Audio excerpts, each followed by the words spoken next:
বিভিন্নভাবে চেষ্টা করতেছেন, আপনি এখনও ফেসবুক থেকে সফলতা অর্জন করতে পারতেছেন না, তাই না ভাই? আমি আপনাকে কিছু উদাহরণ দেখাই, এই জিনিসগুলো একটু ফলো করুন। আজকে অনেক দিন যাবৎ আপনি পেজ চালাচ্ছেন, আপনার পেজের বয়স 2 বছর 3 বছর হয়ে গেছে, এখনও পর্যন্ত আপনি কোনো সেট আপ পাচ্ছেন না।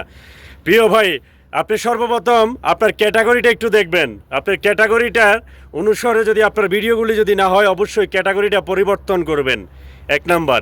দ্বিতীয় নাম্বার, চেষ্টা করবেন আপনি অন্তপক্ষে আগে যদি 4টা 5টা ভিডিও আপলোড করার জন্য, এখন আপনি চেষ্টা করবেন 2 থেকে 3টা ভিডিও আপলোড করবেন।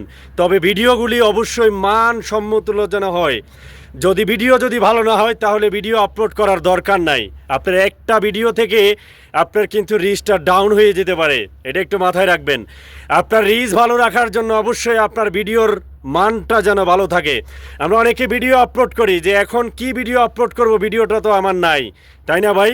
তখন আমরা কি করি, যে কোনো একটা আবুল তাবুল ভিডিও দিয়ে আমরা হঠাৎ করে চেষ্টা করি আমরা এই টাইমে ভিডিও ছাড়ি, ভিডিওটার অন্তপক্ষে টাইমটা ধরে রাখার জন্য, তাই না ভাই? তাই আমি আপনাদের কাছে অনুরোধ করব, প্রিয় ভাইয়েরা, যারা ভিডিও আপলোড করেন, প্রিয় ভাই, অবশ্যই আপনার ভিডিওর কোয়ালিটি যেন ভালো হয়, এই জিনিসটা একটু মাথায় রাখবেন। তাহলে কিন্তু আপনার ভিডিওটা ফর ইউতে যাবে। আর ভিডিও যদি ফর ইউতে যায়, ওই ভিডিও থেকে আপনার রিচ, এঙ্গেজমেন্ট সব কিছু আপনার বাড়তে থাকবে, আমার বিশ্বাস।